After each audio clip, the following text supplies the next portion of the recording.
The quiet familiarity of a home or a routine can sometimes unravel, revealing a deeper, unsettling truth.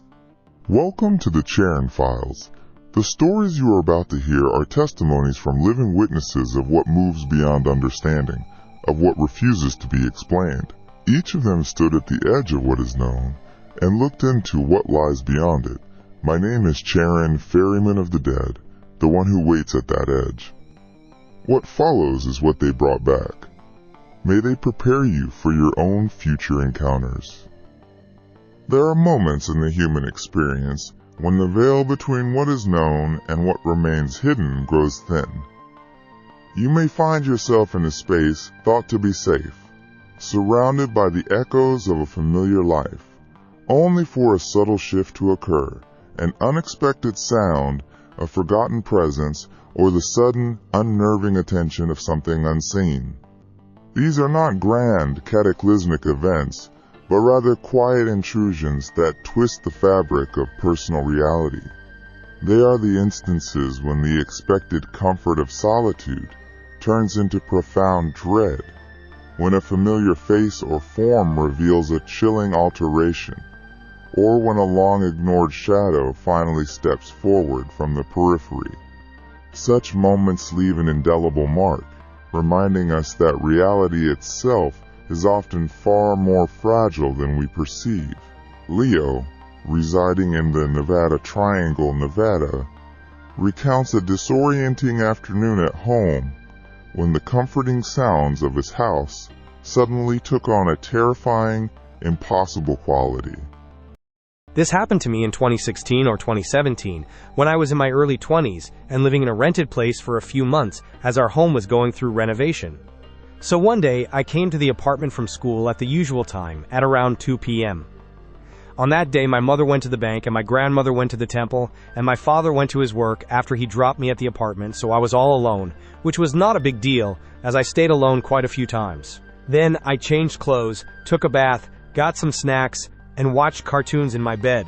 After like 1 to 1.5 hours, I started hearing sounds of utensils in the kitchen. As our kitchen was next to my room where I was watching television, I thought that my mother was preparing lunch for me. I don't know if I was so lost in the cartoons or I was possessed or something, but I had completely forgotten that I was all alone in the house. Again, after like 20 to 30 minutes later, I hear the sounds of utensils again, and this time, I look at my curtains at the door of my room, and then a hand that looks completely like my mother's hands with rings and bangles on, and with nails longer than my mother's, comes towards me from behind the curtains, and it starts calling me with its fingers. I shouted, thinking it was my mother pranking and trying to scare me. I said, "I am coming to eat 1 second." Then when again I looked at the hand, it disappeared. Then I went to the kitchen to wash my hands, and went to the dining table, and I froze because at that time I realized I was all alone. I went back to my room and took my blanket and hid under it till someone came back. I never shared this experience with anybody, thinking they would just laugh at me. Well, it's been a long time since then, and now I am back at my own house, and everything is fine, but I can't forget what I saw that day, and how possessed or whatever I was not reacting, like I was in that demon's or ghost's control for so long. From Death Valley, California, Sharon, a dedicated nurse, witnessed a profound cycle of loss only to encounter a haunting echo of that tragedy years later. I was a registered nurse for 42 years, 17 years as a hospice registered nurse, and 5 of those years I worked inpatient pediatric hospice in a 10-bed facility caring for newborn to 17-year-old terminally ill patients. This was one of the most memorable patients for me professionally and personally, for the vast amount of love that was shared between the family and myself. I worked in an AIDS inpatient unit, very early 1990s. One patient was a lovely woman who had given the disease to her husband and 1.5-year-old son. The mother was so sick, and treatment was so scarce for the disease back then it was a death sentence.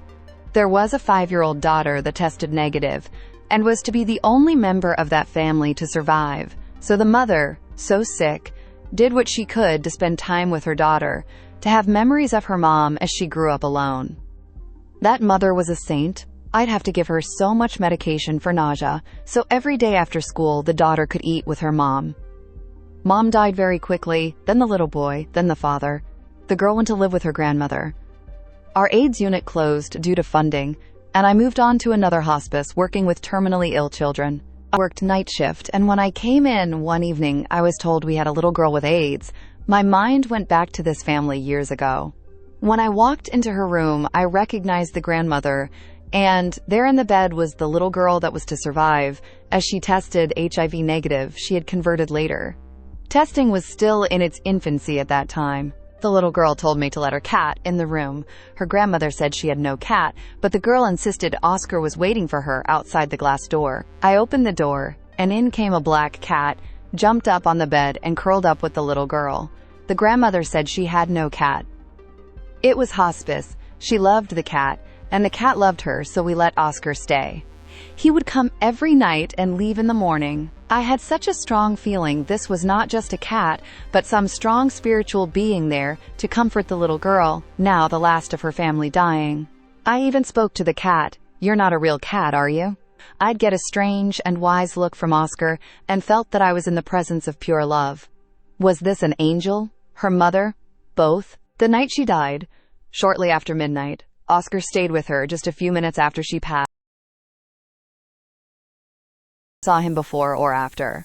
I think Oscar was there to help the little girl through the tough transition into her next life, and left with the little girl's spirit. What an honor to be in that presence. Over the years, I was the hospice registered nurse for all 4 family members on the day they died: mom, dad, baby brother, and the little girl. The love that family shared, that incredible mother, made me a better nurse for the rest of my career. Over 30 years ago, and I still think about this family every day.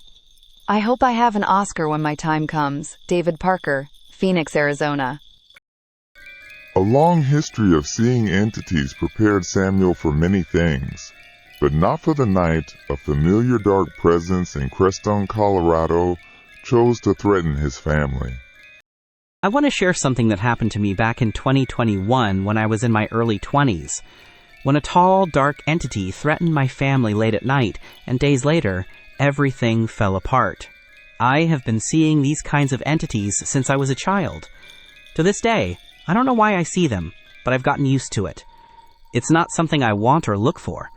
I can just be walking down the street, completely distracted, and suddenly I see an extremely strange being. Over time, I learned to simply ignore them and move on. But this one night was different. I used to stay up very late playing video games online with my girlfriend. One night, I stopped playing, but stayed on the phone talking to her. I shared a bedroom with my brother, but he was a very heavy sleeper, so my talking didn't disturb him at all. It was late into the night, around mid-dawn, while I was still on the phone, when I noticed a tall, dark entity standing in the corner of my room, facing the wall. As usual, I tried to just ignore it. Suddenly, the entity started walking towards me. At the time, I slept on the top bunk of a bunk bed. This being was so tall that it stood about nearly 5 feet above my bed level. It stopped right next to me and just stared at me for a while. Usually, when I see these things, they just look at me and vanish. But this one felt imposing, completely different from anything else. Then, it spoke. It looked at me and said, "I am going to kill and destroy your entire family." Hearing that terrified me. I immediately started to pray, declaring that it wouldn't happen. Right after that, the entity vanished like smoke. The reason this memory haunts me is what happened just a few days later. A sequence of terrible things hit my family. My parents officially separated for good, 2 of my dogs passed away, and my father had a severe accident at work where he almost lost his arm. So many bad things happened at once that, honestly, it makes me believe that what the entity said was connected to it.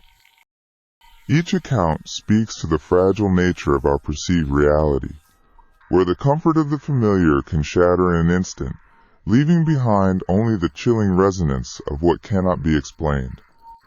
The names of the witnesses have been changed to maintain anonymity.